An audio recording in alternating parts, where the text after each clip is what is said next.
नमस्कार साथियों, स्वागत है आप सभी का सिविलियंस में।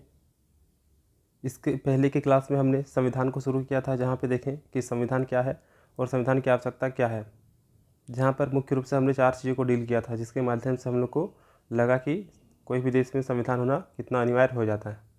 इसके साथ ही राज्य व्यवस्था क्या है, राज्य क्या है, आखिर राज्य के कौन से ऐसे तत्व हैं जो कि उन्हें राज्य बनाते हैं। ये सारी चीज़ हम लोगों ने कंप्लीट कर लिया था। अगर आपने उस लेक्चर को नहीं देखा है तो ज़रूर देख ले, ताकि संविधान को लेकर एक समझ विकसित हो सके। आज का जो क्लास होगा ये मुख्य रूप से हम लोग का संविधान की प्रस्तावना को लेकर होगी, लेकिन उससे पहले एक टॉपिक है जिसको हम लोग कंप्लीट कर लेंगे, जो कि है संविधान का दर्शन। फिर जाके हम लोग संविधान की प्रस्तावना को डील करेंगे। ये सारी क्लासेस यूट्यूब पे प्रोवाइड कराई जा रही है, और अगर PDF से संबंधित कोई जानकारी लेनी है तो उसके लिए आप इस नंबर पर कॉन्टैक्ट कर सकते हैं।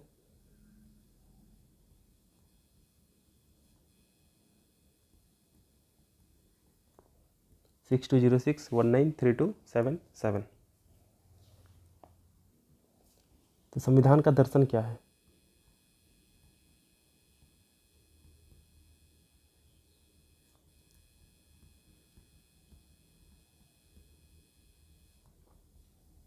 संविधान का दर्शन, तो सबसे पहले हम लोग समझते हैं दर्शन वर्ड क्या होता है।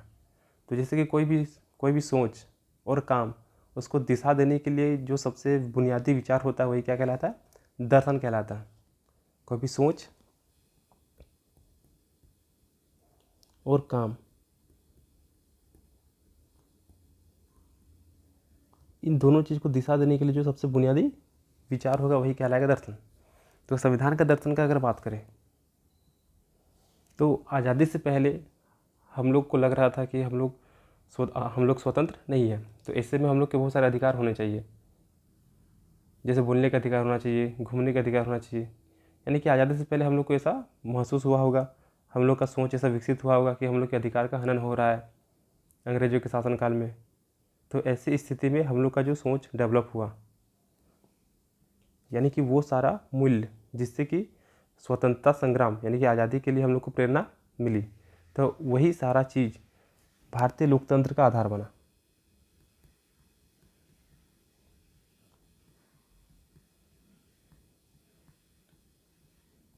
यानी कि वो सारा मूल्य जिससे कि हम लोग को स्वतंत्रता संग्राम का प्रेरणा मिला, और वही सारा चीज़ क्या हो गया? भारतीय लोकतंत्र का आधार बन गया, जिसको हमने प्रमुखता से भारतीय संविधान की प्रस्तावना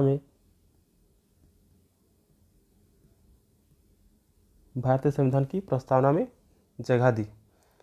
और संविधान की जितने भी धारा बनी, वो सारी धारा इन्हीं सारी चीज़ों के अनुरूप ही तैयार की गई थी।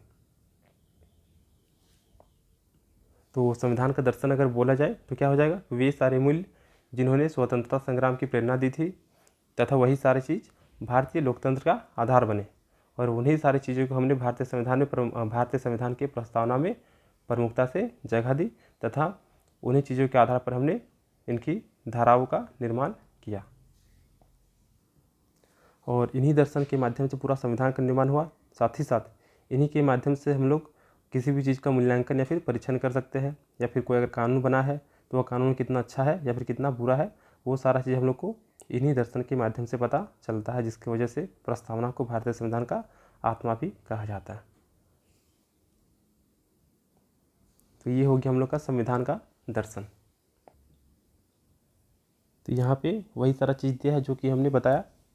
अब हम लोग शुरू करते हैं, जो कि मेंस के सिलेबस में दिया गया है, भारतीय संविधान की प्रस्तावना, जिसमें मुख्य रूप से धर्मनिरपेक्ष, लोकतांत्रिक और समाजवादी, इन तीनों दर्शन को हम लोग को प्रमुखता से डील करना है, क्योंकि सिलेबस में स्पेशली यही तीनों का मेंशन किया गया। लेकिन इसके साथ ही साथ हम लोग और भी जो भी चीज़ है उनको हम लोग देख लेंगे, ताकि वो हम लोग का प्रीलिम्स के लिए काफ़ी ईजी हो जाए। तो यहाँ पे सिलेबस है क्या? भारतीय संविधान की प्रस्तावना। तो सबसे पहले समझते हैं कि आखिर प्रस्तावना है क्या। तो प्रस्तावना क्या हो गया?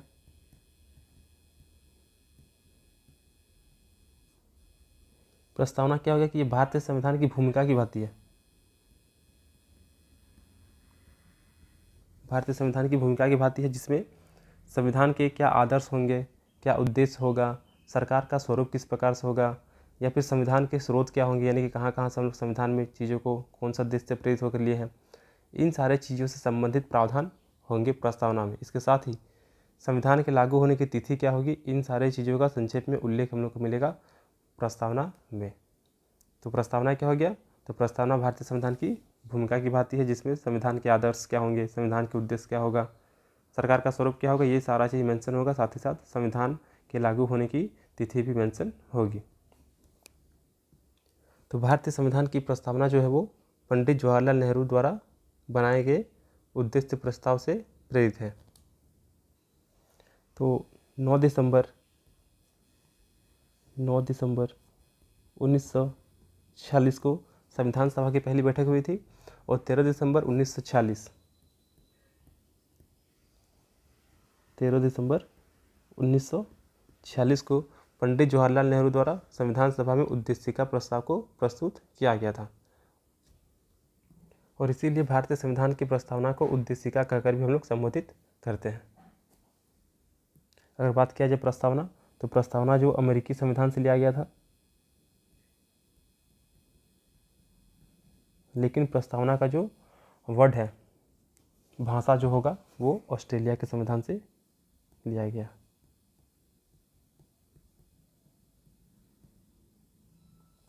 भाषा ऑस्ट्रेलिया के संविधान से। तो प्रस्तावना मुख्य रूप से अमेरिका से प्रेरित है, जो कि प्रस्तावना का भाषा जो हो जाएगा वो ऑस्ट्रेलिया से प्रेरित है। अभी की प्रस्तावना में भी संशोधन हुआ है। तो 42वां संविधान संशोधन हुआ था 1976 में, जिसके बाद प्रस्तावना में 3 चीज़ों को ऐड किया गया था। एक समाजवाद, फिर पंथ निरपेक्ष,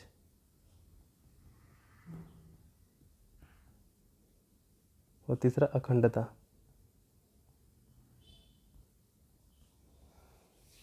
तो ये हम लोग को याद रखना है कि 42वां संविधान संशोधन जो कि 1976 में हुआ था, जिसके माध्यम से प्रस्तावना में 3 चीज़ों को ऐड किया गया था, 3 दर्शन को ऐड किया गया था, समाजवाद, पंथ निरपेक्ष और अखंडता। क्योंकि ये प्रीलिम्स में पूछ सकता है कि किन चीज़ों को ऐड किया गया था। प्लस प्रस्तावना यानी कि उद्देशिका प्रस्ताव कब प्रस्तुत किया गया था, तो 13 दिसंबर 1946 को पंडित जवाहरलाल नेहरू के द्वारा प्रस्तुत किया गया था।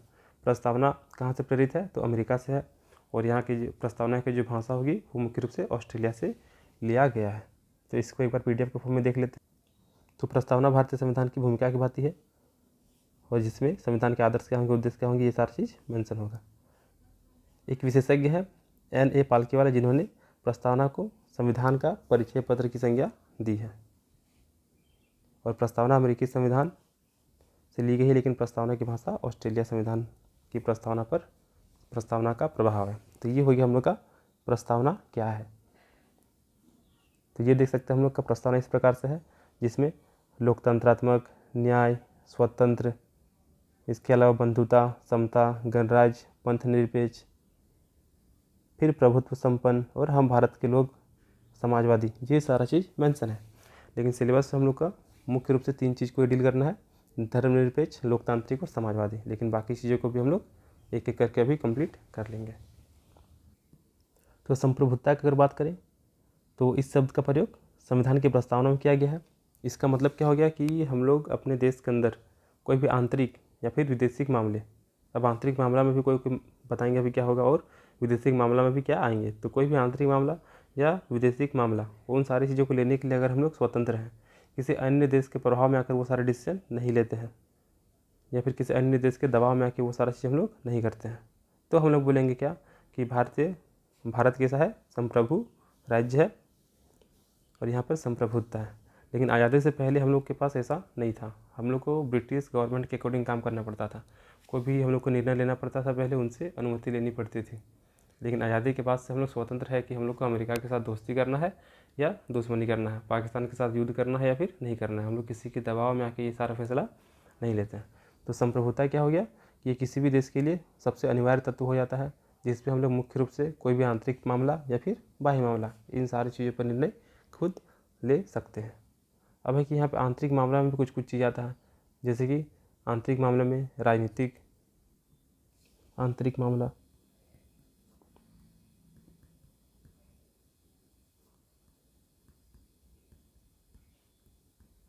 तो इसमें मुख्य रूप से राजनीतिक मामले आ जाएंगे। इसके अलावा आर्थिक, फिर सामाजिक और धार्मिक। तो ये सारे मैटर हम लोग के आते हैं आंतरिक मामला में। तो अगर ये सारा फैसला अगर हम लोग अपने अनुसार लेते हैं, किसी के दबाव में आकर नहीं लेते हैं, तो यानी कि हम लोग आंतरिक मामला के पक्ष में हम लोग संप्रभु हैं। एक आता बाह्य मामला आता है।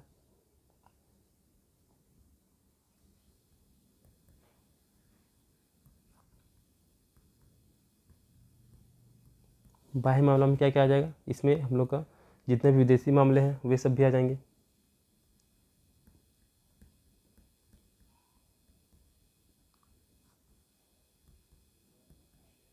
और विदेशी मामले में 3 तरीके से कि किन से हम लोग को मित्रता करनी है,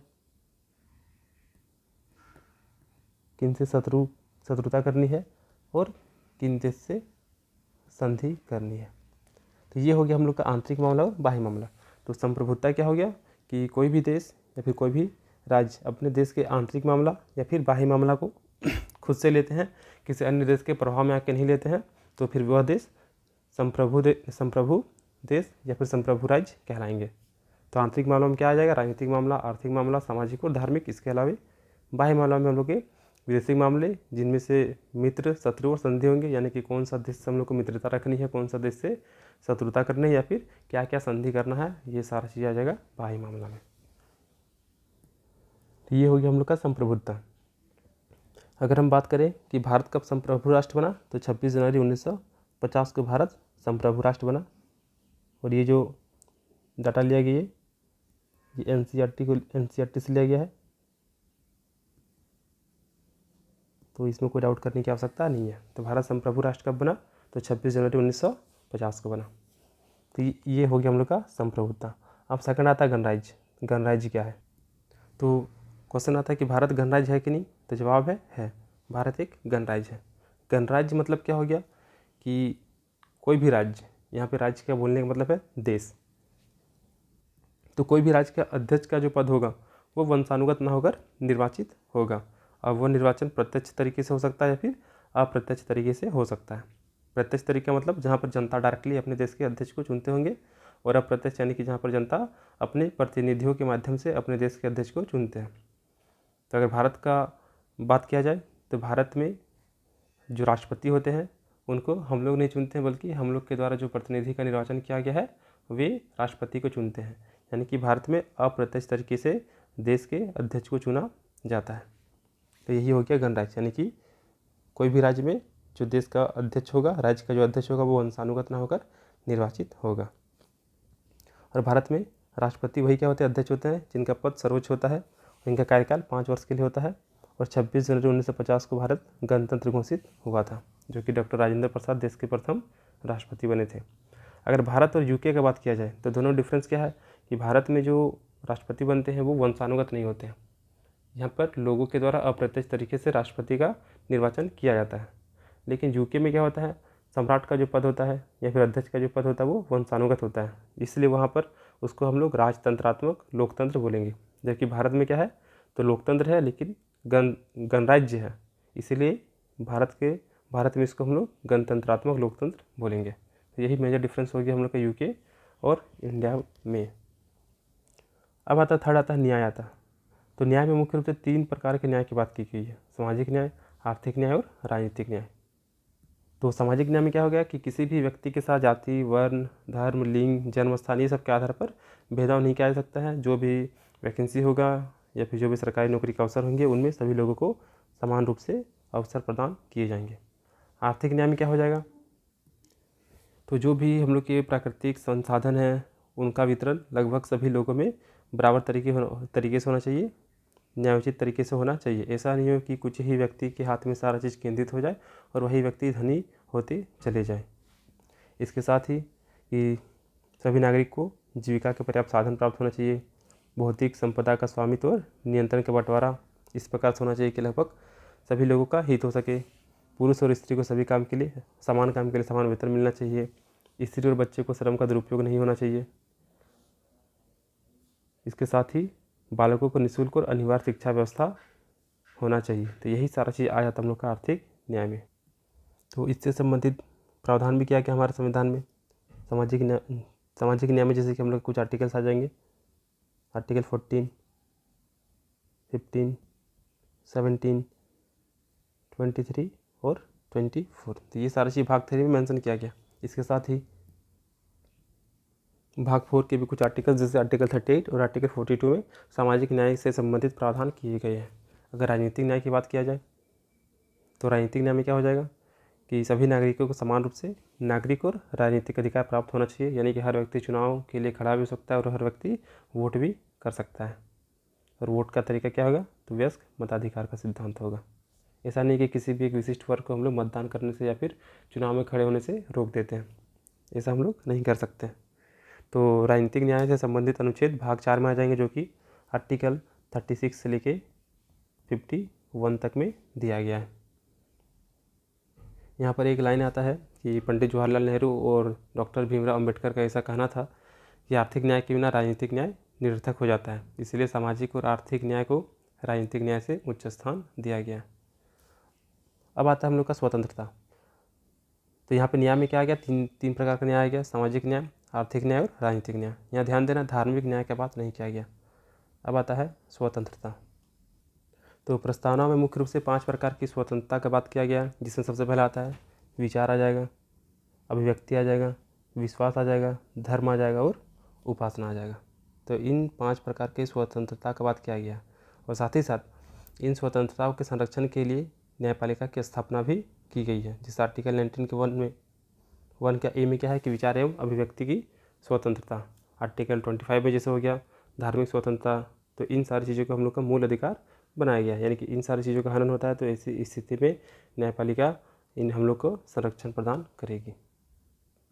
तो स्वतंत्रता में 5 प्रकार की स्वतंत्रता, विचार, अभिव्यक्ति, विश्वास, धर्म और उपासना। मतलब क्या है कि हर व्यक्ति अपने पसंद के धर्म को मान सकते हैं, उनकी प्रार्थना कर सकते हैं, विचार व्यक्त कर सकते हैं, यानी कि अभिव्यक्ति की स्वतंत्रता दी गई है, भाषण देने की छूट दी गई है। ये सारा आर्टिकल्स हम लोग आगे पढ़ेंगे आर्टिकल 19 में। लेकिन भाषण ऐसा होना चाहिए कि देश के एकता और अखंडता पर कोई आँच न आए। अब आता है समानता, यानी कि इक्वलिटी। तो समानता से संबंधित प्रावधान हम लोग के संविधान में अनुच्छेद 14 से लेके अनुच्छेद 18 तक में किया गया। इसके साथ ही प्रस्तावना में 2 प्रकार की समानता की बात किया गया, एक प्रतिष्ठा और दूसरा अवसर। अगर न्याय की बात करेंगे तो 3 प्रकार का न्याय, सामाजिक न्याय, आर्थिक न्याय और राजनीतिक न्याय। अगर समानता की बात करेंगे तो 2 प्रकार की समानता, प्रतिष्ठा एवं अवसर की समानता होनी चाहिए। तो आर्टिकल 38 में मेंशन किया गया है, राज्य को निर्देश किया गया है कि वह प्रतिष्ठा,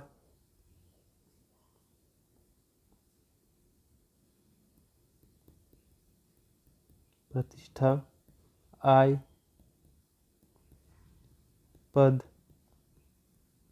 अवसर एवं सुविधाओं की जो असमानता है उसको कम करें। इसके साथ ही आर्टिकल 16 में लोक नियोजन के अवसर में समानता का प्रावधान किया गया। लोक नियोजन के अवसर में समानता का प्रावधान।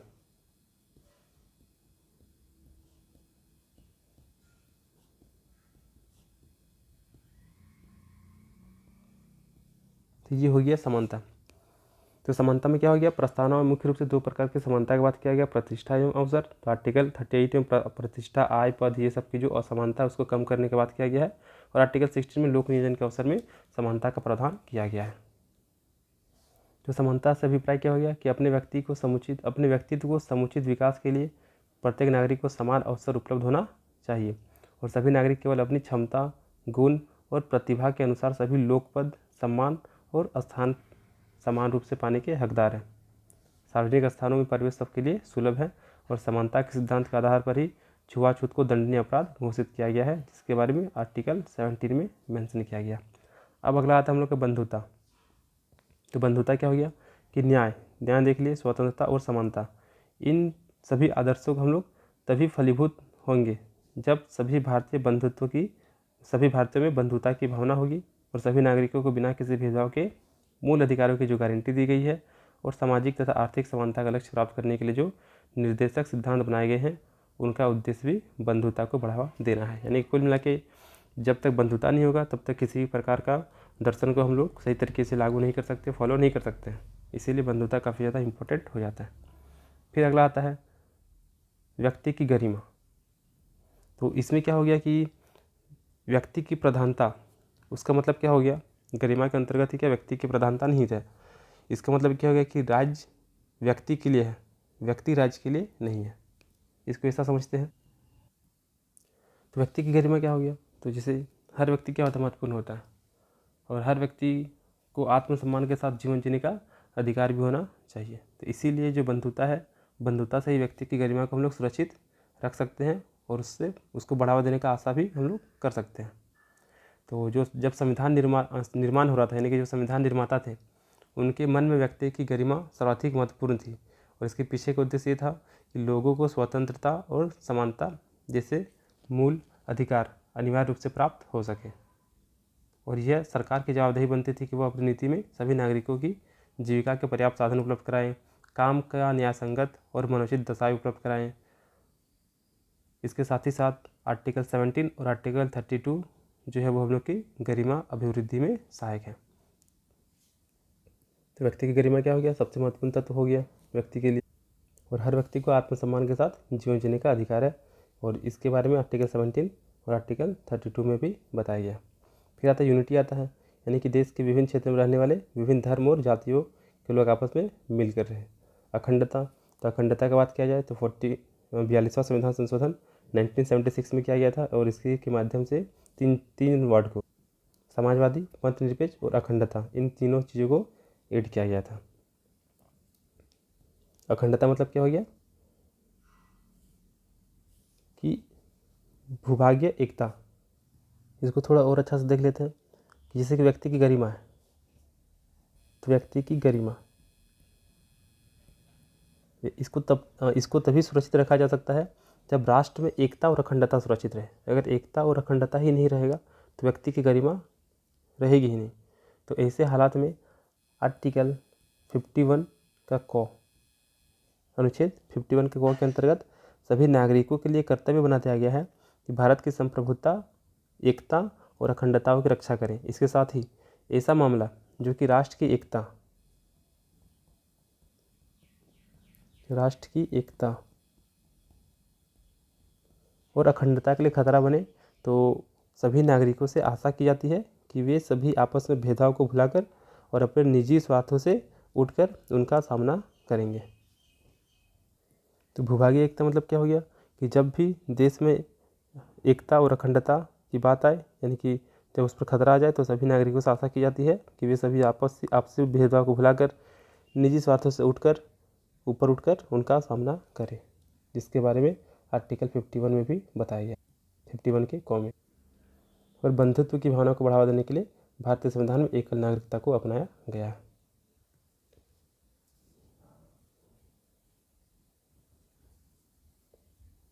तो इस प्रकार से हम लोग ने संप्रभुता, गणराज्य, इसके साथ ही न्याय, तो न्याय में मुख्य रूप से 3 प्रकार के न्याय, सामाजिक न्याय, आर्थिक न्याय और राजनीतिक न्याय के बारे में पढ़ें।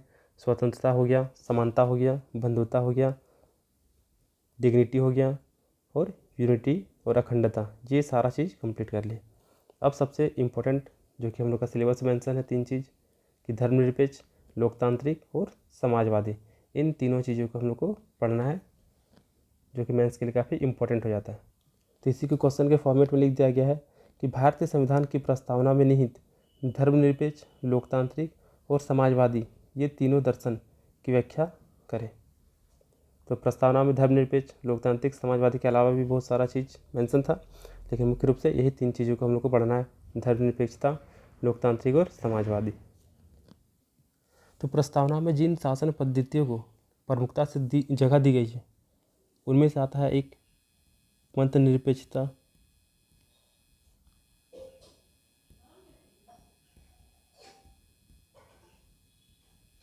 दूसरा आ जाएगा हम लोग का समाजवाद,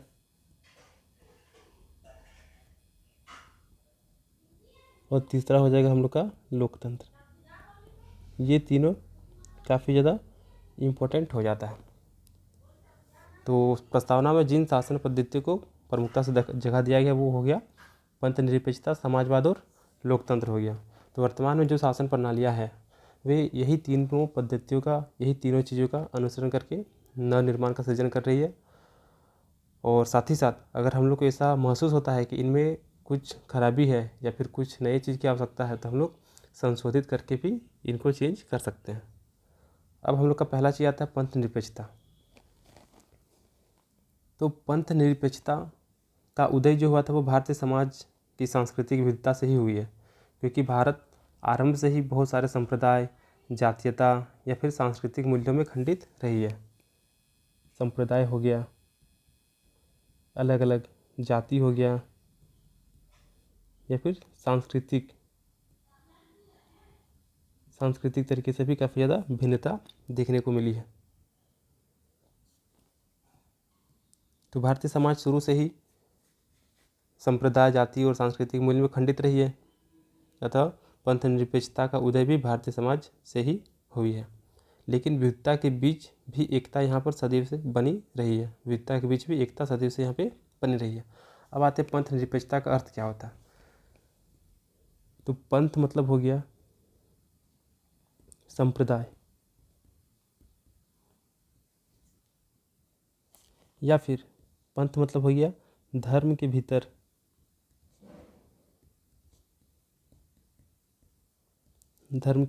एक विशिष्ट समूह,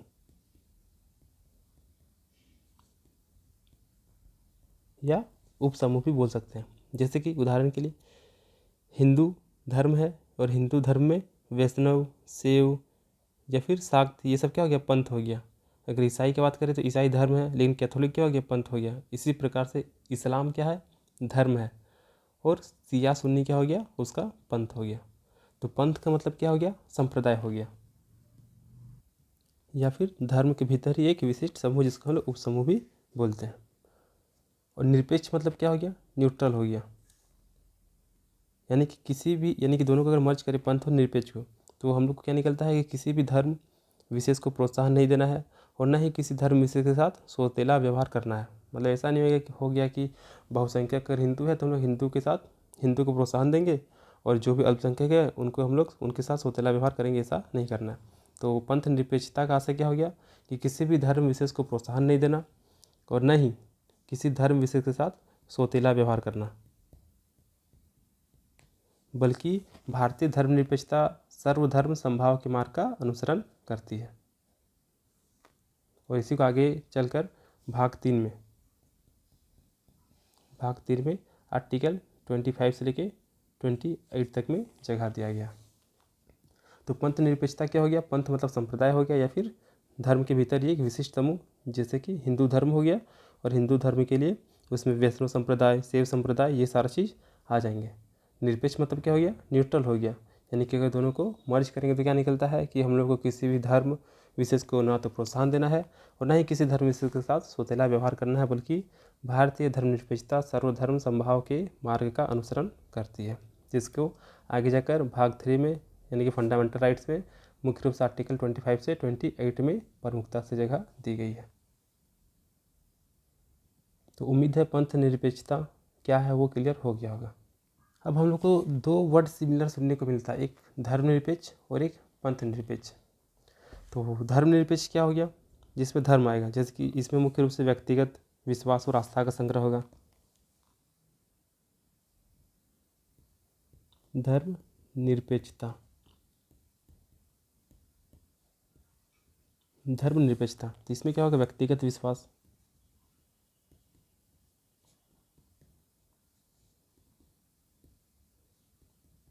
और आस्था का संग्रह होगा।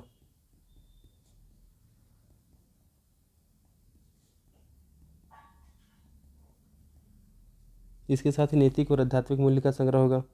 व्यक्तिगत और सामाजिक जीवन के निर्देशित करने वाले सिद्धांत और नियम होंगे। लेकिन पंथ क्या हो गया, तो धर्म के भीतर ही एक विशेष प्रकार का समूह हो गया। धर्म के भीतर एक विशेष प्रकार का समूह क्या कहलाएगा, पंथ कहलाएगा। जैसे हिंदू क्या हो गया, धर्म हो गया, लेकिन हिंदू के अंतर्गत वैष्णव संप्रदाय हो गया, वैष्णव पंथ हो गया। तो ये हो गया हम लोग का मुख्य रूप से धर्मनिरपेक्ष में अंतर, और धर्मनिरपेक्ष के अंदर ही आ जाता हम लोग का पंथ निरपेक्ष आ जाता है। लेकिन अगर एनसीईआरटी की बात करें तो एनसीईआरटी में धर्मनिरपेक्ष और पंथ निरपेक्ष दोनों को सेम बताया गया है, क्लास 8 की बुक में दिया गया। तो क्वेश्चन है कि भारतीय संविधान की प्रस्तावना में निहित धर्मनिरपेक्षता, लोकतांत्रिक और समाजवादी दर्शन की व्याख्या करें। तो दर्शन है तो यहीं से हम लोग उठा लेंगे कि प्रस्तावना को भारतीय संविधान का दार्शनिक अंग माना गया है, जिसमें ये बताया गया है कि भारत की राजनीतिक प्रणालियाँ एवं संस्थाएं किस प्रकार के शासन व्यवस्था को लागू करेंगी एवं इन व्यवस्था के संचालन के लिए किन लक्ष्य और आदर्श को प्राप्त करेगी, ये प्रस्तावना में बताया गया था। और इसी मौलिक गुण के कारण प्रस्तावना को भारतीय संविधान की कुंजी कहकर भी संबोधित किया जाता है। तो ये ध्यान में रखना है। फिर है कि प्रस्तावना में जिन शासन पद्धतियों को प्रमुखता से जगह दी गई है उनमें पंथ निरपेक्षता, समाजवाद और लोकतंत्र, ये तीनों काफ़ी ज़्यादा महत्वपूर्ण हो जाते हैं। और वर्तमान शासन प्रणालियाँ इन्हीं पद्धतियों का अनुसरण कर नव निर्माण का सृजन कर रही है एवं विगत वर्षों में आवश्यकता अनुकूल इसका संशोधित रूप भी विकसित किया गया। तो ये सारी चीज़ हो गया। अब पंथ निरपेक्ष, तो ये भी कंप्लीट हो गया कि पंथ निरपेक्षता का उदय भारतीय समाज की सांस्कृतिक विविधता से उद्भवित हुई है, क्योंकि भारत आरंभ से कई संप्रदाय, जातीयता, सांस्कृतिक मूल्यों में खंडित रही है, लेकिन विविधता के बीच एकता भी सदैव से बनी रही है। पंथ का अगर अर्थ है संप्रदाय, और पंथ निरपेक्ष का आशय क्या हो गया कि किसी भी धर्म विशेष को प्रोत्साहन नहीं देना और न ही किसी धर्म विशेष के साथ सौतेला व्यवहार करना, बल्कि भारतीय धर्म निरपेक्षता सर्वधर्म संभाव के मार्ग का अनुसरण करती है, जो कि आगे जाकर भाग 3 के मूल अधिकार में आर्टिकल 25 से लेकर 28 में वर्णित है। तो आर्टिकल 25 में क्या है, अनुच्छेद 25 में क्या है, अंतःकरण करने की स्वतंत्रता। तो इसमें अनुच्छेद 25 का 1 में बताया गया है कि व्यक्ति को अंतःकरण की स्वतंत्रता दी गई, यानी कि वो किसी भी धर्म को मान सकते हैं, उसको फॉलो कर सकते हैं और उसका प्रचार प्रसार कर सकते हैं। तो अनुच्छेद 25 का 1 में क्या हो गया कि किसी भी धर्म को मानना, उसको फॉलो करना और उसका प्रचार प्रसार करने का अधिकार दिया गया है।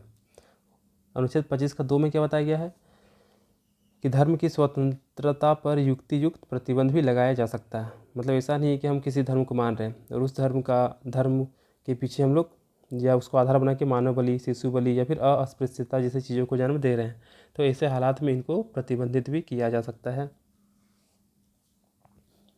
या फिर व्यक्ति की धार्मिक स्वतंत्रता राज्य द्वारा समाज कल्याण एवं सुधार में बाधा उत्पन्न नहीं कर सकती है।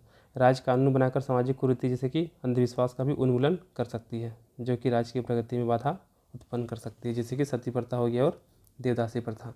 तो ये हो गया हम लोग का आर्टिकल 25 का 1 और आर्टिकल 25 का 2। तो आर्टिकल 25 का 1 हम लोग को अधिकार देता है और आर्टिकल 25 के 2 में उन्हीं अधिकारों पर कुछ कुछ प्रतिबंध लगाता है, ताकि हम लोग का राज्य की प्रगति पर कोई भी या फिर किसी प्रकार का बाधा उत्पन्न ना हो सके। फिर अनुच्छेद 26 आता है। तो अनुच्छेद 26 में क्या हो गया कि धार्मिक कार्यों के प्रबंध की स्वतंत्रता लोक व्यवस्था, सदाचार और स्वास्थ्य के अधीन रहते हुए प्रत्येक धार्मिक संप्रदाय को अपने धर्म के लिए संस्था की स्थापना और पोषण करना, धार्मिक कार्य का प्रबंधन करना, संपत्ति का अर्जन और स्वामित्व का और इसी संपत्ति को विधि के अनुसार प्रशासन करने का अधिकार है। फिर अनुच्छेद 27 आता है। तो इसमें क्या हो गया, किसी विशिष्ट धर्म की अभिव्यक्ति के लिए करों के संदाय के बारे में स्वतंत्रता, यानी कि अगर मंदिर मस्जिद बनाने के लिए अगर हम लोग किसी प्रकार का पैसा का कलेक्ट करते हैं तो उसमें किसी भी प्रकार का कोई भी टैक्स नहीं लिया जाएगा। फिर अनुच्छेद 28 में आ गया क्या कि कोई भी शिक्षण संस्थान में हम लोग धार्मिक शिक्षा दे सकते हैं, लेकिन उसमें भी कुछ कुछ रेस्ट्रिक्शंस लगा हुआ होगा। तो कुछ शिक्षा संस्थाओं में धार्मिक शिक्षा या फिर धार्मिक उपासना में उपस्थिति होने के बारे में स्वतंत्रता अनुच्छेद 28 देता है, जिसमें क्या प्रावधान किया गया है कि उन शिक्षण संस्थानों में कोई धार्मिक शिक्षा नहीं दी जाएगी जो पूर्णतः सरकार के खर्च पर संचालित होती है, यानी कि पूरी तरीके से अगर गवर्नमेंट है तो उसमें किसी भी प्रकार की धार्मिक शिक्षा नहीं दी जाएगी। और वैसे शिक्षण संस्थान जो ऐसे ट्रस्ट द्वारा स्थापित किए गए हैं जिनके अनुसार उस संस्थान में धार्मिक शिक्षा देना अनिवार्य है, तो धार्मिक शिक्षा दी जा सकती है, भले उसका प्रशासन राज्य करता हो क्यों ना हो। फिर एक राज्य से मान्यता प्राप्त या फिर राज्य की निधि से सहायता प्राप्त किसी भी शिक्षण संस्थान में अध्ययनरत विद्यार्थी को धार्मिक शिक्षा में भाग लेने के लिए बाध्य नहीं किया जाएगा। यदि विद्यार्थी अवयस्क है तो उसके संरक्षण की अनुमति अनिवार्य होगी। और अगर सुप्रीम कोर्ट के निर्णय को माने तो संत की जीवनी, संस्कृत का अध्ययन, गीता का रहस्यवाद धार्मिक शिक्षा का अंग नहीं हो सकता है। और इसी प्रकार संविधान की प्रस्तावना ने मजबूत धर्मनिरपेक्षता की स्थापना पर बल दिया है। तो ये हो गया हम लोग का पंथ निरपेक्षता से संबंधित जितने भी आर्टिकल्स का प्रावधान किया गया है वो हम लोग के भाग 3 में 25 से लेकर 28 तक वो कंप्लीट हो गया। तो आर्टिकल 25 में क्या बोलता है कि किसी भी धर्म को हम लोग मान सकते हैं, उसको आज फॉलो कर सकते हैं और उसका प्रचार प्रसार कर सकते हैं। लेकिन आर्टिकल 25 के 2 में ही बोलता है कि अगर हम लोग उसका मिसयूज करने लगते हैं, जैसे सती प्रथा हो गया या नर बलि हो गया, पशु बलि हो गया, तो वो सारी चीज़ों पर भी प्रतिबंध लगाया जा सकता है। आर्टिकल 26 में क्या हो गया कि हम लोग मंदिर मस्जिद का निर्माण कर सकते हैं। आर्टिकल 27 में क्या हो गया कि जो भी धार्मिक कार्य है उसके लिए जो भी कलेक्शन किया जा रहा है उसमें किसी भी प्रकार का टैक्स नहीं लगेगा। और आर्टिकल 28 में क्या हो गया कि पूरी तरीके से अगर गवर्नमेंट स्कूल हो या फिर सरकार के द्वारा पोषित हो तो वहाँ पर हम लोग धार्मिक शिक्षा नहीं दे सकते हैं। लेकिन अगर कोई प्राइवेट संस्था हो, कोई ट्रस्ट हो जहाँ पर धार्मिक शिक्षा अनिवार्य है तो फिर हम लोग दे सकते हैं। तो ये हो गया हम लोग का पंथ निरपेक्षता से संबंधित जितने भी प्रावधान थे वो सारा। अब अगला आता है समाजवाद। समाजवाद, तो समाजवाद का तात्पर्य क्या हो गया? समाजवाद का तात्पर्य बिना भेदभाव,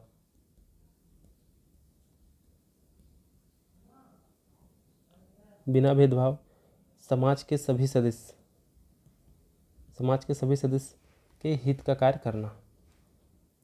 समाजवाद मतलब क्या हो गया कि समाज बिना भेदभाव समाज के सभी सदस्यों के हित का कार्य करना। और साथ ही साथ प्रस्तावना इस उद्देश्य को रेखांकित भी करता है कि राज्य का अंतिम लक्ष्य है समाजवाद को पाना है, ताकि समाज में आय और जीवन यापन के स्तर में विषमता को कम किया जा सके। तो समाजवाद क्या हो गया? संविधान की प्रस्तावना में समाजवादी मूल्य को महत्ता प्रदान किया गया है जो समानता के आदर्श पर आधारित है। और समाजवाद के जरिए अमीरी गरीबी ऊंच नीच भेदभावपूर्ण जीवन को समाप्त करने का लक्ष्य रखा गया है। समाजवाद का अभिप्राय भारतीय समाज में सभी प्रकार के शोषण प्रथा जैसे कि राजनीतिक शोषण, आर्थिक शोषण और सामाजिक शोषण से मुक्ति दिलाना है। और भारतीय संविधान ने जिस समाजवादी दर्शन को अपनाया है उसे लोकतांत्रिक समाजवाद का नाम दिया जाता है, जो कि मिश्रित अर्थव्यवस्था वाले स्वरूप को अपनाता है। इसी के तहत अर्थव्यवस्था का राष्ट्रीयकरण करना या फिर सरकार के द्वारा राष्ट्रीय संपदा का यथोचित वितरण करने का भी अधिकार दिया गया है, ताकि लोगों को समाज में आय तथा जीवन यापन के स्तर में जो भी विषमता है उसको कम किया जा सके। और इसी लक्ष्य को लोकतांत्रिक समानता और अहिंसा के माध्यम से भी प्राप्त किया जाना है। ऐसा नहीं कि हिंसा के माध्यम से इसको हम लोग प्राप्त करेंगे। तो इसके साथ ही साथ क्या होगा कि जो भी निजी कंपनी होंगी उनसे करने का अधिकार है, तो साथ ही निजी पूंजी एवं कंपनी संचालन की भी मान्यता दी जाती है। और इसी के माध्यम से जो बड़े बड़े कंपनी होते हैं उनसे टैक्स लेकर लोगों के कल्याण के लिए सरकार पैसा खर्च करती है। तो इस समाजवादी दर्शन के तहत अमीरों द्वारा अर्जित संपत्ति पर करारोपण कर सरकारी मिशनरी के माध्यम से गरीबी निवारण का प्रयास किया जाता है। हालांकि 1991 में नई आर्थिक नीति के माध्यम से भारतीय समाजवाद को पूंजीवाद की दिशा में मोड़ने का भी प्रयास किया गया है, जिसके बाद सामाजिक असमानता में वृद्धि हुई तथा कई वर्गों का स्तरीकरण भी हुआ है। यानी कि 1991 में एलपीजी रिफॉर्म होने के बाद से जो समानता था कि संसाधन का समानता होगा सभी लोगों के बीच में, उसमें काफ़ी ज़्यादा अंतर देखने को मिला है। और अमीर और गरीब के बीच की खाई दिन ब दिन चौड़ी होती जा रही है। धन का संकेंद्रण कुछ ही व्यक्ति के पास आ जा रहा है। जो अमीर है वो अमीर बनते चले जा रहे हैं और जो गरीब है वो गरीब ही रह जा रहे हैं। तो ये हो गया हम लोग का समाजवाद। अब अगला आता है हम लोग का और आखिरी टॉपिक है जो कि है लोकतंत्र। तो भारत एक लोकतांत्रिक देश है। लोकतंत्र का मतलब क्या हो गया कि जो भी राजशक्ति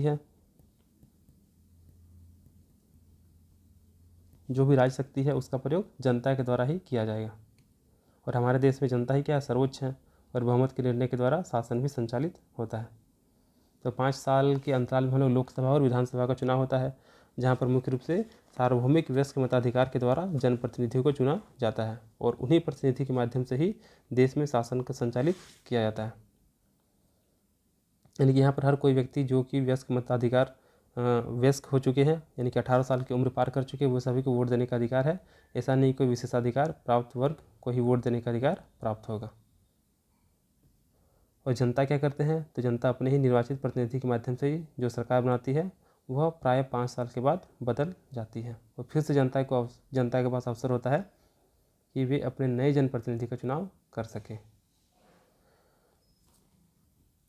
तो लोकतंत्र, तो भारतीय संविधान के प्रस्तावना में शासन पद्धति के अंतर्गत लोकतांत्रिक व्यवस्था को भी ग्रहित किया गया है। लोकतंत्र का शाब्दिक अर्थ जनता का शासन, जनता के लिए और जनता के द्वारा। इसके लिए भारत की जनता वयस्क मताधिकार प्रणाली, यानी कि जिसकी उम्र 18 साल हो गई है वो मत दे सकते हैं। लेकिन ये पहले कितना था, 21 वर्ष था, जिसको 61वां संविधान संशोधन के माध्यम से 21 साल से घटाकर 18 साल कर दिया गया। तो वयस्क मताधिकार प्रणाली के आधार पर जनप्रतिनिधियों का चयन करती है जो उनकी सोच का प्रतिबिंब है। यानी कि हम लोग वैसे ही व्यक्ति को वोट देते हैं जो कि हम लोग को लगता है कि हम लोग के अनुरूप कार्य करेंगे, हमारे हित में कार्य करेंगे, यानी कि हमारे सोच का जो प्रतिबिंब होगा हम उन्हीं व्यक्ति को वोट देकर उन्हें जिताते हैं। और यही निर्वाचित प्रतिनिधि विधायिका एवं कार्यपालिका का आकार लेती है। विधायिका और कार्यपालिका, इन सभी के बारे में हम लोग आने वाले लेक्चर्स में काफ़ी डिटेल्स में पढ़ेंगे, जो शासन बनाने तथा शासन लागू करने के लिए जिम्मेवार होते हैं। हालांकि भारतीय लोकतंत्र पद्धति अप्रत्यक्ष लोकतंत्र का उदाहरण प्रस्तुत करती है। यानी कि अप्रत्यक्ष लोकतंत्र का उदाहरण मतलब क्या हो गया कि यहाँ पे जनता डायरेक्ट शासन नहीं करती, बल्कि जनता के द्वारा चुने गए प्रतिनिधि शासन करते हैं। इसीलिए यहाँ पर अप्रत्यक्ष लोकतंत्र वर्ड का यूज किया गया। तो ये हो गया मुख्य रूप से जो 3 चीज़ थी, समाजवादी, लोकतांत्रिक और धर्मनिरपेक्षता, ये तीनों चीज़ क्लियर हो गया।